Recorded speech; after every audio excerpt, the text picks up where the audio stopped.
Allah subhanahu wa ta'ala says, بعد أعوذ بالله من الشيطان الرجيم بسم الله الرحمن الرحيم مثل الذين اتخذوا من دون الله أولياء كمثل العنكبوت. The similitude or analogy of those who take protectors or allies besides Allah is like the similitude of spiders. كمثل العنكبوت اتخذت بيتا, that they take for themselves this as a home. But then Allah brings up the reality of what this means. وَإِنَّ أَوْهَنَ الْبِيُوتِ in Shurba, وَإِنَّ أَوْهَنَ الْبُيُوتِ لَبَيْتُ الْعَنْكَبُوتِ. The weakest of all homes is the home of the spider. لَوْ كَانُوا يَعْلَمُونَ. If only they knew. Now, we've been talking about this a bit here and there, but whenever I hear this ayah from the 29th chapter of the Qur'an, name the spiders, the 41st verse, I think a lot about how people have internalized so many structures and systems of power, of Western empirical power, as pretty much being like the supreme power of the world, and the intricacies of the design of those power dynamics and the history.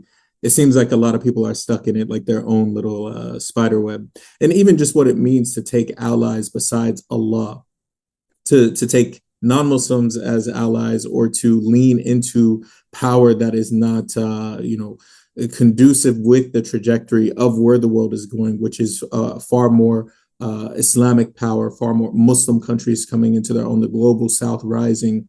These are just some of many things that come to mind, as well as the nature of the spider and some of the tafsir related to it. Of course, you and I having this conversation, inshallah, is just pulling some reflections of the Qur'an and connecting it to things that we see in the world around us. But wanted to take a moment and ask you, when you hear the similitude of the spider's web in its home, what comes to mind for you, Shaykh? Well, I think there's a lot of, obviously, I mean, as you and I have talked about, the guidance of Qur'an, subhanAllah, the layers, the depths of the guidance that you can get from it, all of the meanings that you can take from a single ayah.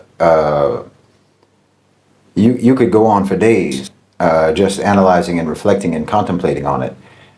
But we were talking about how, and this is the sort of the whole focus of Middle Nation, is exactly that, to restore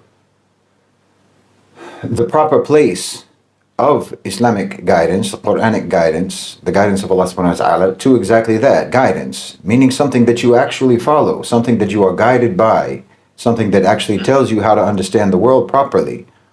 And I think that, when I hear this ayah, there are several layers of sort of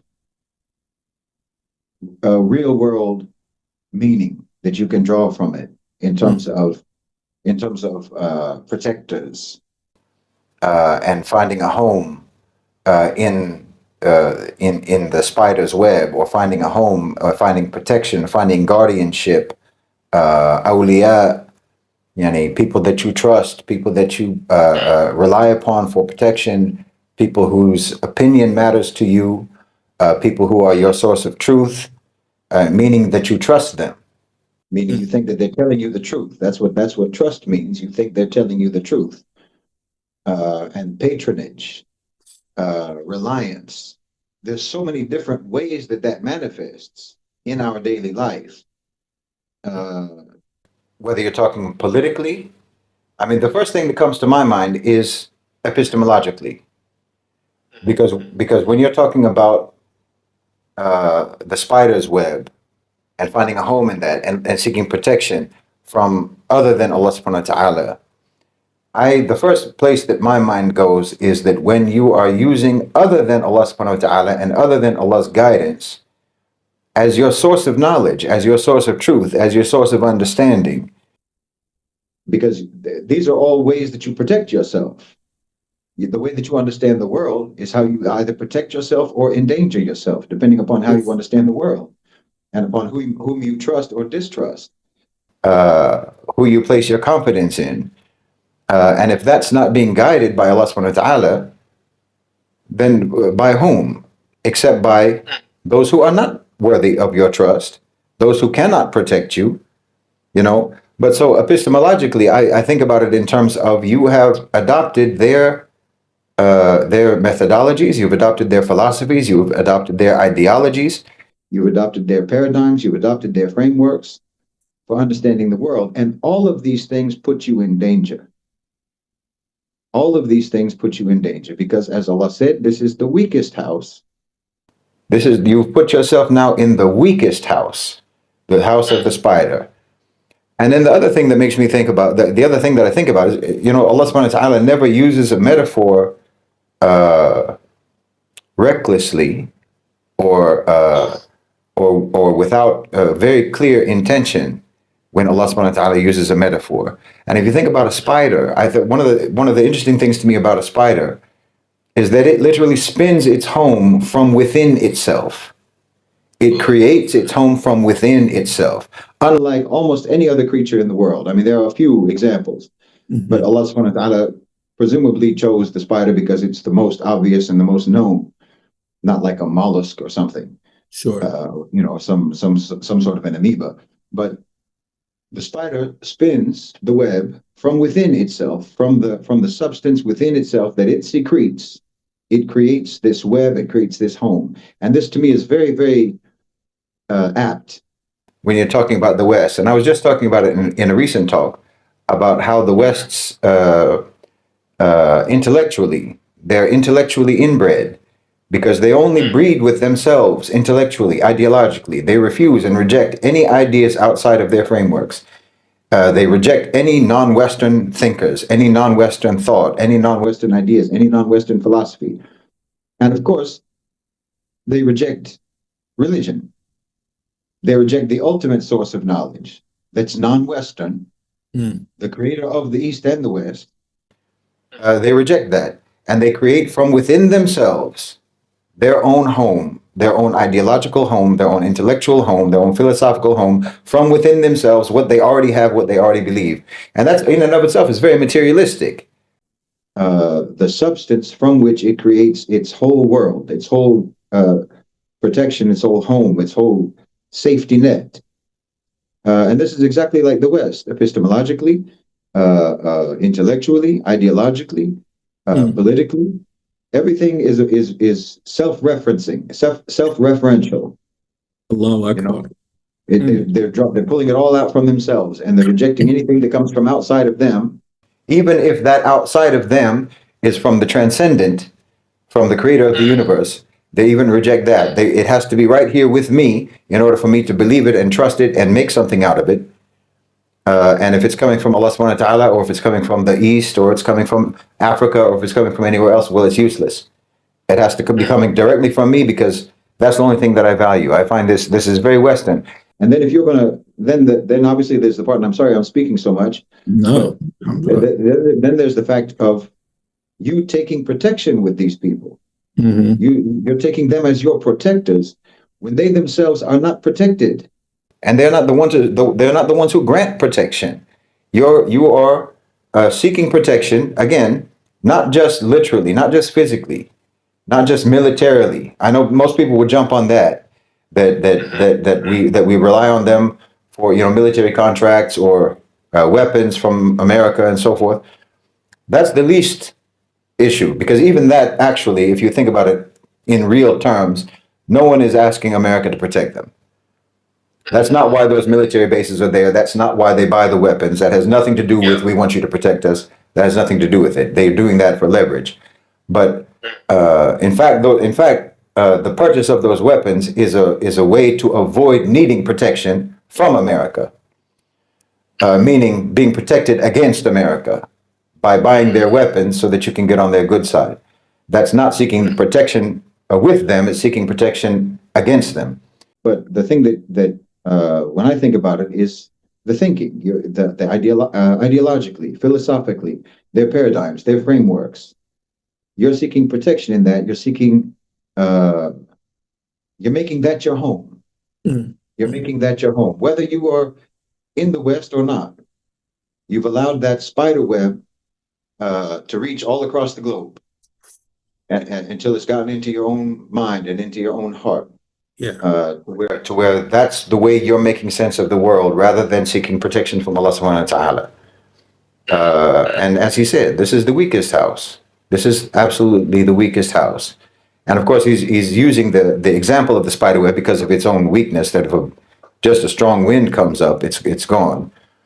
But the point is, any protector besides Allah, that's who he's talking about, is anyone who takes a protector besides Allah. And the example, the similitude is the web. The inherent, innate, intrinsic weakness of that, because like I say, you're not the one who grants protection. You're just like me. This is lateral, this is horizontal protection. It's not being granted from the one who grants protection. Like America, the West, or what have you, they can't protect you from Allah subhanahu wa ta'ala, and they can't protect themselves from Allah subhanahu wa ta'ala.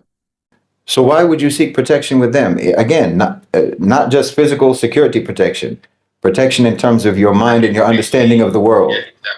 Socially. Right. And your values, your standards, your whole criteria for judging life and the world. Why would you trust this? You know, if you're looking outside of Allah subhanahu wa ta'ala for your criteria for understanding the world, then you will misunderstand the world. Absolutely. And this is very weak. This puts you in a very weak and vulnerable position. You're relying on people, and you're depending on people, and you're seeking protection from people who are dangerous to you. They will use, especially when you're talking about the West, if you seek protection from them, all that does is give them the upper hand over you. And they're just like anyone else in this world, just trying to survive. You're dealing with someone who is dependent, just like you, who is helpless, just like you, and who is self-interested, just like you. So what makes you think they're going to protect you?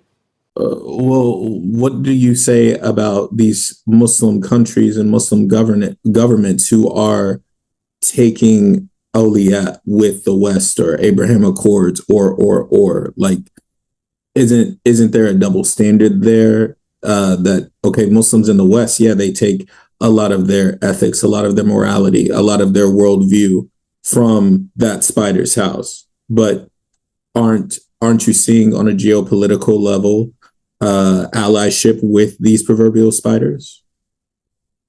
I don't see it that way, and I don't think that the leaders themselves see it that way. Sure. Because, as I said earlier, what they're actually just doing is navigating reality. They're navigating a very dangerous and risky region, and a very dangerous. Yeah, I mean, exactly. And we know their intentions. We know their intentions. So if you make any kind of a deal that gets them off your back, that buys you some latitude, that buys you some slack, and gives you some degree of autonomy, then this isn't you making friends with them. That's you knowing that they're your enemy. That's you knowing that they're a threat to you, and you're trying to get them at some kind of a distance to where you can protect yourself. This is the opposite, actually, of seeking protection. As I said earlier, it's the opposite of, you're not seeking protection from them, you're seeking protection against them by means of making some kind of a deal or making some kind of a trade-off that will abate the threat that they pose to you. So I think this is very different. I think if you see it that way, then again, like we've talked about many times, then geopolitics is just not your area. Sure. Yeah, one thing that you led with earlier is how I know when you and I talk, we always kind of go back to this sort of Qur'anic framework. We're looking at the seerah of Rasulullah sallallahu alaihi wasallam, and how masterful he was in his strategy as a statesman, looking at the Khulafa Rashidin and these righteous leaders who had to navigate a plethora of different power dynamics, both regionally and as Islam spread throughout the world. I know we're always having that conversation on the back end, but just to kind of bring everyone into that dialogue, for the Qur'an, we as Muslims, and take it from two former Christians, like we don't view the Qur'an through the same framework as the Bible, where we can just take our opinion and just project our opinion into what we extrapolate from it. So we have an exegetical process that we use in order to extrapolate interpolation and application. And this is a call for us. It's a call for us to reflect. It's a call for us to contemplate, to deliberate, and then through that understanding, live according to it. And so in the Qur'an, there's over 40 amthal, these similitudes and analogies, and this is one of them. This chapter, the 29th chapter of the Qur'an, is named after this similitude. It covers a lot of different topics. It covers, Nuh alayhi salam, Prophet Noah, and his time with his people and the trial of that. And, it has a wide range there, but then right before you get to the end of the surah, you get this analogy of the spider's house. Those who take allies besides Allah are like those who take for their allies the spider. And then Allah explains that the weakest of all homes is the house of the spider. And later on that same page in the Quran, Allah says, وَتِلْكَ الْأَمْثَالُ نَضْرِبُهَا لِلنَّاسِ. These are analogies and similitudes that Allah strikes forward for human beings to think about. وَمَا يَعْقِلُهَا إِلَّا الْعَالِمُونَ. But the only ones who will really be able to intellectually and rationally really reflect on this are people with sound knowledge, sound fundamental knowledge. I know for me, when I think of this ayah, I think about, being in the spider's web, how people came here thinking that it was a home, seeking political opportunity, educational opportunity. But we see popular figures, we see Muslim communities in the West get ensnared in that trap. And subhanAllah, I became Muslim about 12 years ago. In memorizing Qur'an, we come across this chapter. And I just have all these miscellaneous facts in my head about animals, but even more so spiders, right? And subhanAllah, I remember being so fascinated by this ayah because Allah says, ittakhadhat bayta. They take for their home, the home of the spiders. But spider webs are not homes. They're traps. It's a trap. You've taken for a home, a trap. And when you look at the classical tafsir explanations of this, Imam al-Tabari, rahmatullahi alayhi, he said that those who rely on other than Allah, besides Allah, for protection, for provision, so not just to be protected, but also to be provided for, they're like the spider that relies upon its web. It avails them not. So it's a false sense of reliance because when you think about a spider, spiders have fangs, sure. Some of them can cause a painful bite. Some of them can make you sick. If they bite you, some of them can literally kill you. But the spider as an animal is weak. It has fangs, it has venom, but the rest of it is extremely weak. So it's a fragile creature. In its home, they say that spider silk is 5 times stronger than steel, right? By weight. But strength in one area, having fangs, having venom, having, spider silk that's 5 times stronger than steel, strength in one aspect does not equate to stability or strength in other aspects. So when you rely upon false systems, they may seem durable, but they shatter very easily. So, there's sometimes like non-Muslims will try to be critical of, hadith, isnad matinkum analysis or, but if you start to poke holes at their history, it falls apart very quickly. So why would any Muslim in the West use their web and take that as a home for an academic criteria? Or when it comes to ethics, like we come across this a lot in different Muslim communities, young Muslim sisters who are online and they see these Islamophobic narratives about the age of Aisha radiallahu anha, about hijab, about oppression, Sharia law. But if you begin to look at the most hypersexualized society on the face of the planet that has pretty much, tried to weaponize the beauty of a woman and degrade that down to just porn industry, OnlyFans, and the minute that critique is pointed at that thing that you've taken as a home, it falls apart very quickly. So Imam al-Tabari is saying that those who rely upon other than Allah, it's like a spider relying upon its web. The spider is weak. Yeah, it has fangs, but it's weak otherwise. And its home is weak. It can't really protect it otherwise. It's a fragile, false sense of reliance. And when harm does come, It doesn't actually protect you at all. And Imam Ibn Kathir, in his tafsir, he notes that the spider's web, and Imam al-Alusi, he also mentions this in his tafsir as well, that the spider's web cannot protect you from heat. If it's cold outside, you're not going to be warm inside of it. It can't protect you from rain. If it's raining outside, you're going to be wet inside of it. It can't protect you from destruction. This is the same for all false gods, for all awliyat that a person takes besides Allah. And the same is true, like you also noted, like it's a lateral level of reliance upon Allah.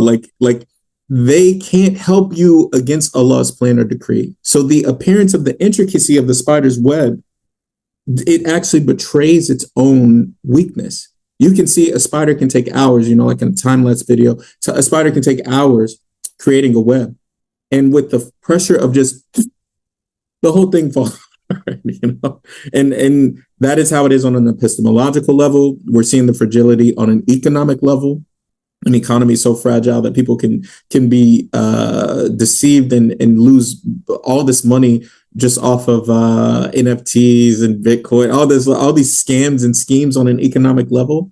But that's where one thing that comes to mind, I'm just bringing some of the tafsir that comes to mind. Imam al-Qurtubi, when he was describing like the similitude of the spider, because these analogies are rare in the Qur'an, a lot of scholars historically spend a lot of time explaining what it means. So Imam al-Qurtubi, he mentioned that when the male spider approaches the female spider, that she devours him. And when the young spiders hatch within their web, they engage in siblicide, they eat each other. So the weakness of the home of the spider isn't merely weakness because the spider's web is fragile and the spider is fragile. It is ethically fragile because spiders don't have a sense of moral unity. They're weak in structure, but they're weak in ethics too. The nature of the spider and the nature of the spider's home is naturally self-destructive. And if any of you have ever heard of a black widow spider, you know that the female spider devours the male spider after mating. And so you have like relationships within the spider's web, speaking, in this case, reflectively about the West, not saying the ayah is about the West, but reflecting on the world that we live in 2025. The relationships and the systems consume each other. They consume each other. And you pointed this out to actually in your videos that now that they can't eat the rest of the world, what do you think they're going to eat? They turn to one another. When you look at different species of spiders, wolf spiders, hatchlings, orb weaver spiders, which make these really complicated webs, those many species of spiders, but those are just two, for example, they engage in siblicide. The young eat each other.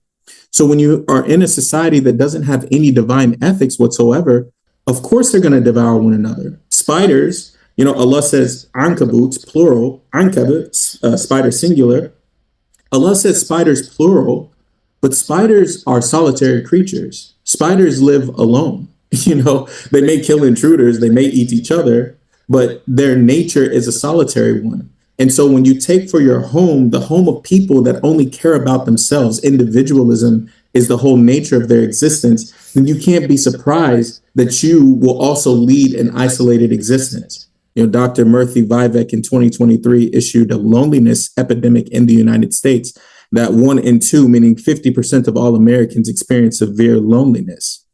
So when you're in the house of the spider, you take on the nature of the spider, and the solitude of that ego replaces the companionship that's supposed to come with faith. One thing that comes to mind, Sheikhna, about just the nature of the spider is, spiders, on average, depending on the species, they live about a year, maybe max. So their home is fragile. So every time it rebuilds, it constantly has to rebuild it. Day in, day out, week in, week out. They make a spider's web in the morning. It may not even make it to see the ending. And when you think about just Western ideology, hedonism, seeing this world as Jannah, seeing this world as everything, their worldly pursuits are short-lived. And when you think about what it takes for a spider to optimize its web, the web is a trap that it uses for hunting in more cases than not, or a nest for its sibling or for its hatchlings, which then just eat each other. But how does a bug get caught in a spider's web? It's a ghafla. It's heedlessness. Heedlessness is what causes them to become ensnared. You are getting trapped in something that when you're ensnared in it, what is then supposed to be the reflection when you're stuck in it? You at least have to have the self-awareness to recognize that you're stuck in it. لو كانوا يعلمون. You can't be delusional and say, hey, not all webs are bad, and just because we're in the web doesn't mean the spider's going to eat us. And like you can't start doing these mental gymnastics. لو كانوا يعلمون. If only you knew. If only you knew the nature of it. And so a lot of the Middle Nation content at its fundamental core is waking people up to the reality of just how widespread that web is. And then using that understanding to then recognize where you're ensnared intellectually, spiritually, socially, economically, psychological colonization, economic sovereignty, corporate democratization, to then try to get your way out of it. And, you know, we pray to Allah subhanahu wa ta'ala that those who are having to engage with this web on a geopolitical global scale are slowly but surely wriggling their way out of it, because Allah knows that web has become a trap for far too many. Allah musta'an. The clarification that the spider's web is a trap. It's not a home. And I don't want this to be misunderstood as a geographic location. Sure. Because we're making a lot of comparisons, obviously, to the West. Mm-hmm. But the ayah is talking about anyone who takes protectors with other than Allah, or takes other than Allah as their protectors. Mm-hmm. So this isn't even about your location. This is about your mentality. This is about your intention. This is about what's going on in your mind before you ever, for example, rely upon someone to do something for you, or that you think they're going to protect you, or what have you. It's a thought before anything else. Before you ever take any action about it, before you ever seek someone's help, you have already thought to yourself, oh, this is the one that's going to help me. So we're talking about a mental state, a spiritual state, a psychological state, which is the basis for, is what the ayah was talking about, is what's going on in your heart, what's going on in your mind, with who you think is trustworthy, who you think you can rely upon, who you believe that you can depend upon, excuse me, who you believe can protect you. And as in the tafsir that you were talking about, I think it was a Tabari, maybe a Qur'tubi, was talking about, for example, provision. And so this is protection against hunger. You know, you understand that when Allah subhanahu wa ta'ala talks about protectors, like as I said in the beginning, we're talking about many different types of protection. It's protection against doubt, protection against uncertainty, protection against hunger, protection against fear, protection against insecurity, protection against loneliness, just like you were talking about. There's all of these ways that you try to, in fact, loneliness, let's go with that. Because what you're going to, other than what, and here when it talks about seeking other than Allah as your protector, I'm not talking about becoming an ascetic who's quote unquote married to Allah subhanahu wa ta'ala. That's not what I'm talking about in terms of loneliness. I'm talking about solving your loneliness by following the guidance of Allah for how you cannot be lonely in this world. Yani marriage, nikah, through the proper Islamic ways. This is how you deal with your normal human needs, your normal need for intimacy, for companionship, and so forth. Follow the way that Allah subhanahu wa ta'ala showed you. Follow the guidance. This is what we're talking about. That the guidance is exactly that. It is guidance. And if you follow the guidance of Allah subhanahu wa ta'ala, that is you seeking Allah's protection. You're seeking protection from Allah against misguidance, against being lost, against trying to find your own way. Whereas if you're seeking the guidance of others, then you're seeking the protection from others and taking the spider's house as your home, the spider's trap as your home, because it's always a trap. Because it's always a trap. If you're seeking a way to solve your loneliness, by the way the West teaches you to solve your loneliness, well, you're going to be even more lonely. You're going to be more lonely than you ever could have been, and you're going to end up having, like I was talking about in that recent talk, an AI girlfriend or a robot girlfriend, because you're not able to even establish a human connection. You're solving your loneliness problem by just giving up on even the idea of ever having a connection with another human being. That's the West's solution. That's a trap. It just draws you further and further down. It brings you further and further into the problem that you're seeking protection from, or you're seeking protection against. It's exactly perfect what you said. It's not a home; it's a trap. If you're seeking, and again, it's not just the West, and we're not talking about anyone who goes to the West or anyone who lives in the West. We're talking about if you're thinking and you're seeking protection from any of these various types of things. Like I said, it's not just physical protection, security. It's protection against confusion, against being lost, against doubt, against uncertainty, against, obviously, like we were talking about with provision, against hunger, against the material needs, the practical needs, all of these things. So, for example, if you're seeking protection from hunger from other than Allah, we're not talking about, oh, Allah give me food. We're talking about keeping halal. We're talking about believing in your rizq, that your rizq is from Allah. You should even have to clarify. Right, but it has to be clarified because some people are either unintentionally or deliberately foolish. Sure. We're talking about the fact that you know that Allah subhanahu wa ta'ala is ar-Razaq, and that you don't have to fear poverty, and that your provision is written for you, and so therefore never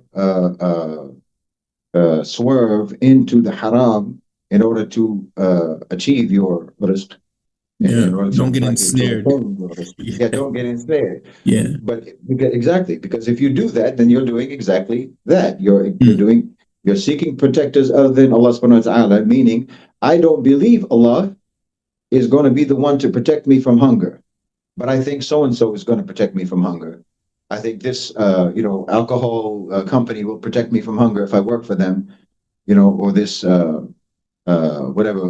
of finance that engages in riba, I will work for them, and they'll protect me from hunger. No. Yeah. This is what I mean. Where you're seeking protection from other than Allah, meaning you're not following Allah's guidance, and you're following a guidance of whether it's, again, I keep going back to the West because it's just the obvious example, but it could be anywhere. Sure. Meaning whatever someone outside of Islam, whatever some paradigm or what some framework outside of Islam tells you you must do in order for you to be protected from hunger, from fear, from uncertainty, from doubt, whatever, from derision. What success is like. Protection from failure. Right. Protection from failure, protection from poverty, protection from humiliation. If you're seeking any protection from any of these things or against any of these things from other than Allah, meaning from other than following Allah's guidance, they're all traps. They're all traps. And if you're seeking protection in those things, you will inevitably only endanger yourself further. You will get even further at risk than what you were seeking protection from in the first place, or protection against. One thing that comes to mind is Imam Al-Razi, rahmatullahi alayhi, he mentioned that in his tafsir that the spider's web is actually wahm. It's delusion. And that it's complex in form but void in essence. And so, as you noted, it's easy to say West, or it's easy to talk military power, but it's even just in terms of your own states, in your own hearts, in your own mind. Like, how many people are ensnared in the digital web? They've taken X, they've taken Reddit, they've taken illicit sexual material sites, they've taken, a certain content as distractions from the actual world that they're in. They're ensnared in the virtual web of likes, in the virtual webs of follows, in the virtual web of screen time, of taking validation as a protector, of seeking refuge and popularity, so now they're ensnared in the web of the algorithmic design. But that web, it collapses when facing any semblance of reality, or even, not take too many shots at my brothers and sisters, my diaspora brothers and sisters, spiritual diaspora brothers and sisters in America. But come on, man. Every year we're waiting for a new campaign, new candidate. Every 4 years, you're looking for a new savior. Spiders are spiders, blue or red. The web is still the web. And these are signs for those who reflect. So look, I know it's going to trigger somebody because look, far too often Muslims we because of Western academic conditioning have trained ourselves to just be so skeptical that we lack an open heart and an open mind. We're more critical of our own than we are of everyone else and everything else. And we engage in this form of spiritual hyperbole where two things can't be true at the same time. Brother, how am I supposed to feed my family? You're saying I have to listen, akhi, take it easy. Two things can be true. You have the job, you have the work and all that stuff, but you know that it's Allah. You're not taking that workplace as your home. That is weak. The one who enabled that place to provide for you is Allah. This is the deeper layer of thinking, and people have to be trained into that. But using that as a precursor to talk about like the flotilla, oh, look at what the non-Muslims are doing. And when your heart relies upon systems that are divorced from Allah, the result will always be disappointment. The house of the spider will always collapse, and it will collapse again, and it will collapse again, and it will collapse again.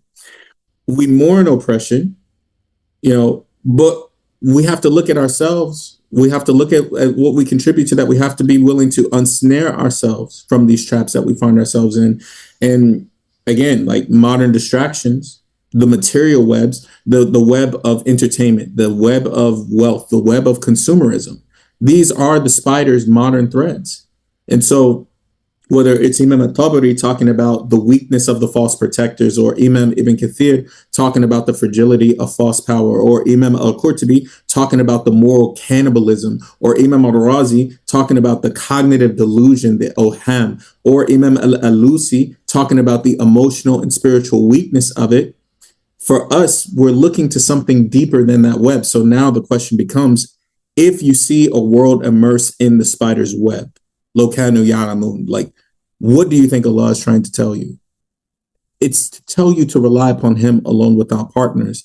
And do not let shaitan, don't let the devil lock you into a defeatist mindset of, well, what am I supposed to do with that? Well, the reliance upon other than Allah started in here. So the unsnaring of being caught in that web has to start here too. And when you start here, when you begin to untangle yourself from that, through relying upon Allah, through turning to Allah, through investing spiritually, intellectually, socially, economically, when you begin to invest in reliance upon Allah, you will find yourself free. You will find yourself, a way out of those situations and circumstances. Lo kanu ya'lamun, if only they knew. Inna Allah ya'lamu ma yad'una min dunihi shay, wa huwa al-azizul hakim. Allah knows that they call upon other than Him. Allah knows this about them.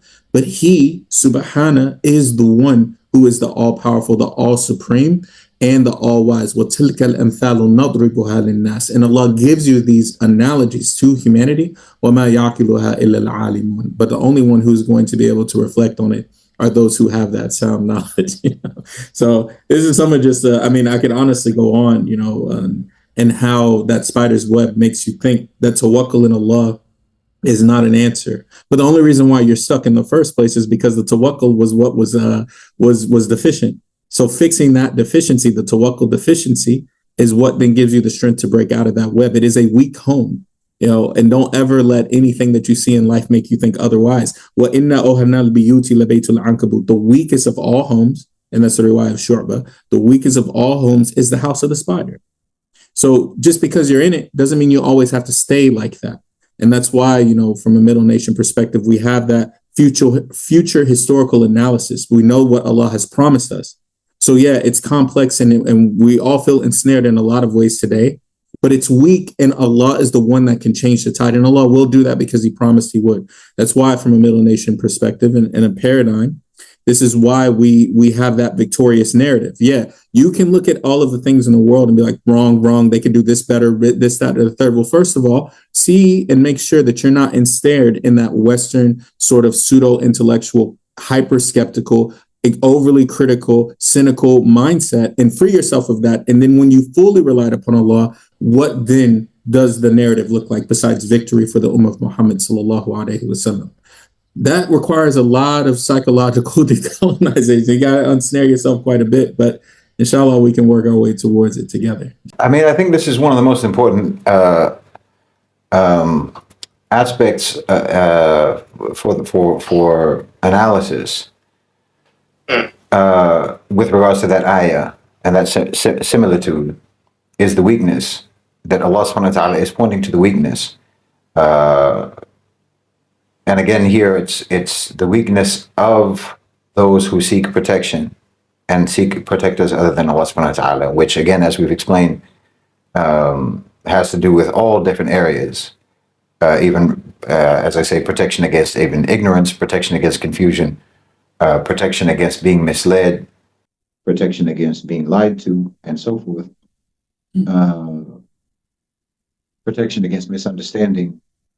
And that when you're seeking, like, okay, in the context of analysis, as I've talked about before, and as you just mentioned, with the victorious narrative, sort of future history, which is, as I've explained many times, the way that we do analysis, or the way that I do analysis,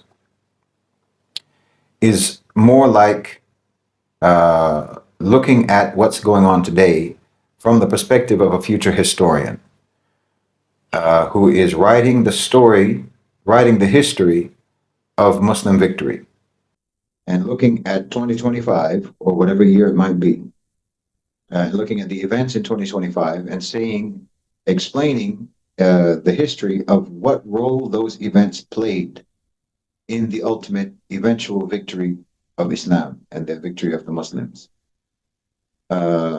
This is coming from a point of truth. This is coming from a point of knowledge that is sound knowledge, that is unquestionable, undeniable knowledge, because it comes from the Creator. It comes from the one who's already written everything that's going to happen ever. So Allah subhanahu wa ta'ala has already told us the end of this story. We know the end of this story. We know what's going to happen. How this, we know all the way up until the last day of this life, of this existence. We know what's going to happen. So this must play a role in your analysis. If you're a Muslim and you have this knowledge and you pretend that this is just a religious belief that has no role in how I interpret reality, how I interpret events in the world that are really happening, then you have already fallen into the spider's web of thinking about religion the way that the kuffar think about religion, which is just something that makes you feel good. It's just something to make you a better person, make you be nice to people, and so forth. No, it's knowledge, it's guidance from Allah subhanahu wa ta'ala, from the creator of everything, from the creator of you and I. All of this has already happened from the perspective of Allah subhanahu wa ta'ala. It's already been written. The pens have been lifted. The ink is dry on the page, as we know. But you're acting like you don't know. If you're making analysis and you're a Muslim and you're acting like you don't know this, then you have already fallen into the spider's web in terms of seeking the protection of the kuffar against a misunderstanding of the role of religion. And all they've done is make you misunderstand the role of religion even more, because like you said correctly, that house is not a house, it's a trap. And all it does is pull you in for the prey of the one who made that house. In this case, we're talking about whoever's paradigms you're using that created those paradigms to trap you and to prey upon you, because like I said earlier, this is lateral. We're all on the same level here. There's nobody above anybody else. We're all coming up with the same types of things. So you can come up with your idea of how the world is supposed to work. You can come up with your idea. You can come up with your paradigms, and they're all the same. They're all of equal value, which is of no value when it's compared to the one who gives us guidance from the one who created this reality that we live in. We're all dependent on that, and we're all unprotected, except if he gives us protection. We can't protect each other. In this regard, again, not talking about physical security protection like that. I'm talking about in your understanding and protection from all of the things that people seek protection from, whether they frame it in that way or not. Like I said, you're seeking protection. For example, if you're a Muslim and you're analyzing the world without considering the fact that everything has already happened with regards to Allah subhanahu wa ta'ala, in terms of it already being written, the history that we have that we can remember and the history that's gone behind us is not more settled than the history that's in front of us. The history that's in front of us is also settled, exactly the same as the history that's behind us. And we know that as Muslims. This is part of a core belief of Iman. Qada wa qadar. We believe in this. And so if you're acting like, well, I don't know if the Muslims are going to have victory. I don't know if this is going to happen or not. Okay, then you are not applying the correct understanding, or you're not utilizing the message of Allah subhanahu wa ta'ala and the guidance of Allah subhanahu wa ta'ala as it was intended to be used and utilized and understood. You know how the Sahaba, when they would memorize Qur'an, they would take, I believe, 3 ayat at a time. 10 max. 10 max. Okay. 10 by 10, yeah. And then they would try to memorize it, they would try to understand the meaning, and then they would try to see the implementation. Yep. How this is implemented in the world. Their understanding was that this is absolutely always relevant. There's always a way that this can be manifest, and how this should be implemented, and how this can be understood in real life in the world, under changing circumstances, under changing conditions. How this should determine how I deal with this and that and the other that comes up. And you can see just from this ayah, subhanallah, there's so much that you can take from it just in terms of psychological decolonization, epistemological sovereignty, freeing yourself from the domination of ways of living, lifestyles, habits of thought, ideologies, intellectual habits that oppress you. You know, just from this ayah, just one ayah, you can draw all of this and much more, obviously, than we could ever go into. There's so much that you can get from it. But as I began to say, this is why it's absolutely necessary to apply in your analysis, if you're a Muslim. And this is also why I've said no one who isn't a Muslim can do proper analysis. This is a fact. No one who is not a Muslim, who doesn't have this understanding of Islam and this understanding of what Allah subhanahu wa ta'ala has revealed about this dunya and about the future, can do any proper geopolitical analysis. But in my opinion, this is the same in almost any area that you can think of. If you're not a Muslim and you don't have this understanding of Qur'an and Sunnah, then your analysis is always going to be flawed, because I'm not saying anything different than what the ayah said. Because that's a house that is weaker than the spider's house, or it's as weak as the house of the spider, because that's seeking protection in other than Allah in terms of your knowledge, in terms of you're seeking protection against ignorance, you're seeking protection against misunderstanding, you're seeking a protection of being confused about the world through someone else's paradigm. I'm seeking protection in their paradigm because their paradigm explains the world to me. No, it does not. It's a trap. Just like what you said. It's not a house. You think communism is a house, it's a trap. You think Marxism is a house, it's a trap. You think capitalism, you think democracy, you think whatever, liberalism, you think these are houses to live in, meaning they're paradigms that explain the world and put everything in its proper place, and now I can go through life successfully. No, they're all traps. It's all traps. You know, the pushback, and when we start talking about and defining that pushback, it is more of a reflexive conditioned response than anything else, right? I saw communism as a much more significant alternative to what I perceive to be the corrosive byproduct of capitalism. And you've noted in the past that, you know, look, it's the system is only the way that it is because of the people. You know, they would find a way to taint anything. It's spider's web is spider's web, whether it's Black Widow or Brown Recluse. They still have the same fundamental function. And in that way, because when we start talking about reflecting on the Qur'an, you can reflect on its literal meaning, you can reflect on its metaphorical meaning, you can reflect on what it says explicitly, what it implies implicitly, but also that its opposite is true.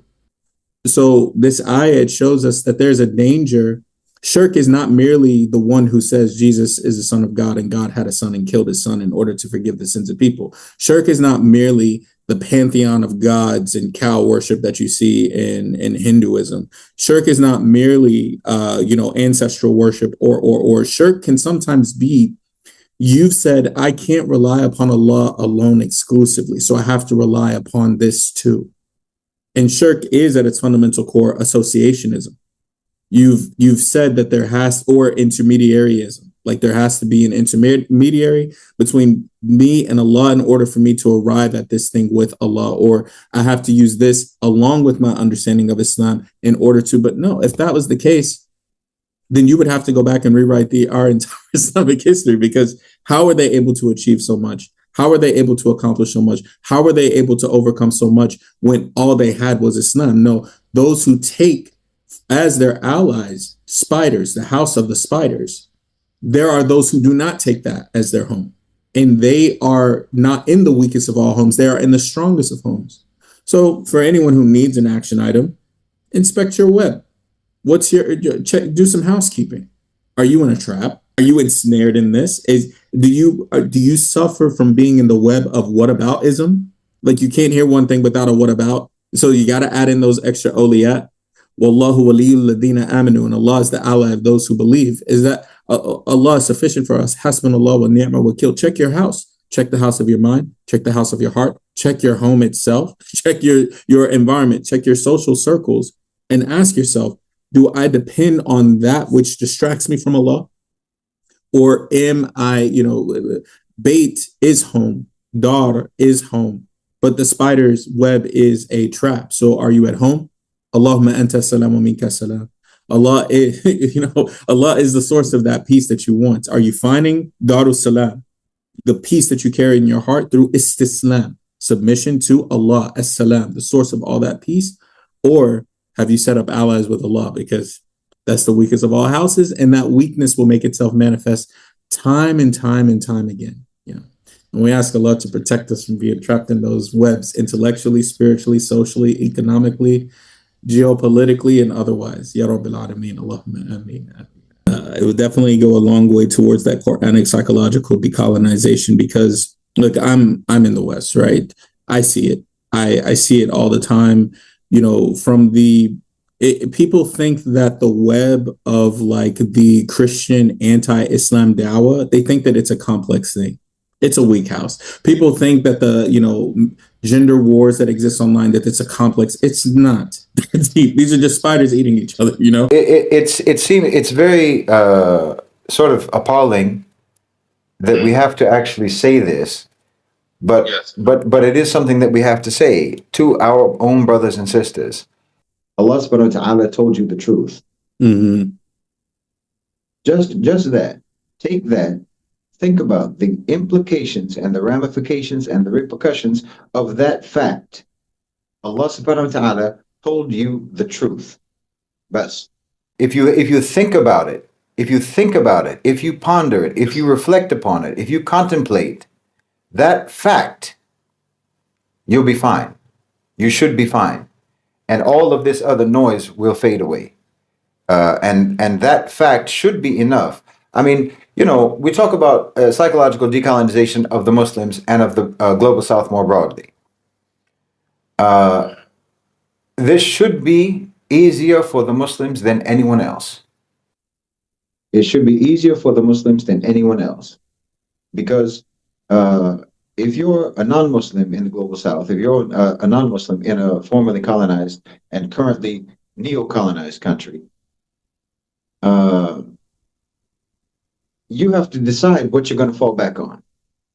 You have to decide what's your epistemological sovereignty going to be based upon.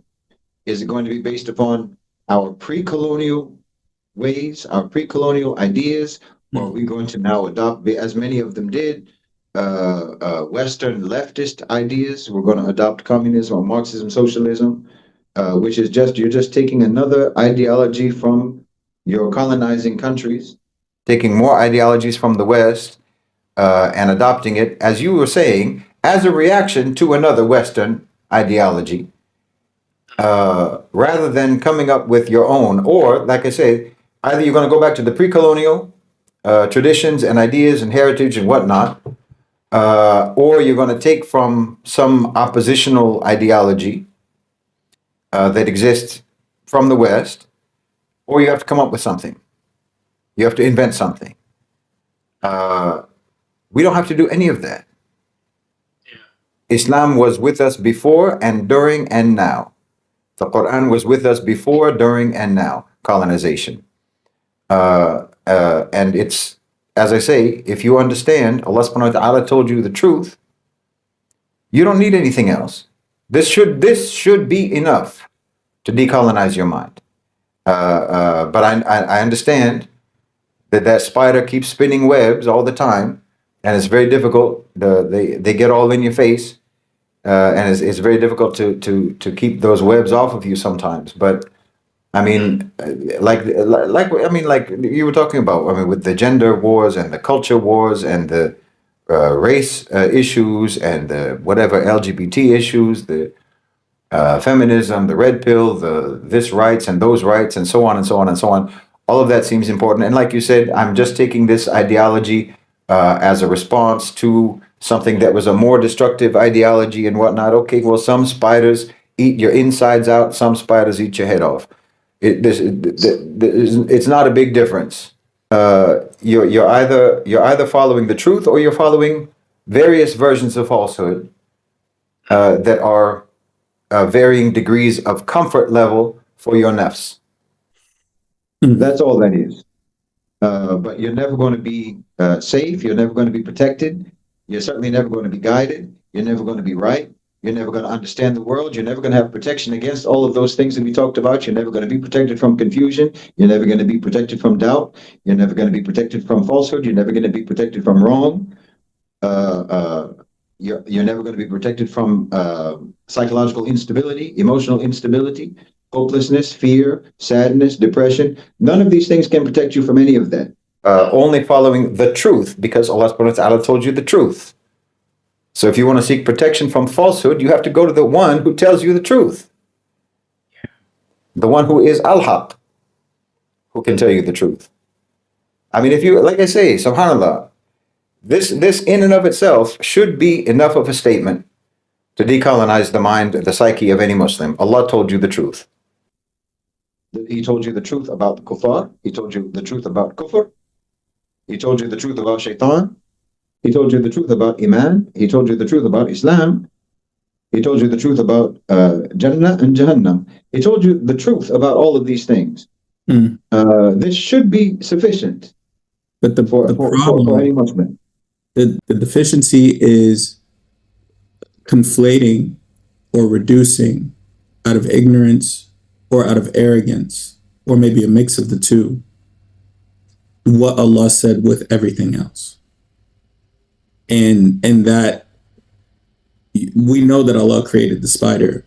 Right? We know that we know that Allah is the fashioner, cherisher, sustainer, and maintainer of the multiverse as we know it and don't know it. There are those who believe in a higher power. There are those who don't. There are those who believe in a higher power incorrectly, because Allah is who Allah says Allah is, and what Allah is not, Allah will never be.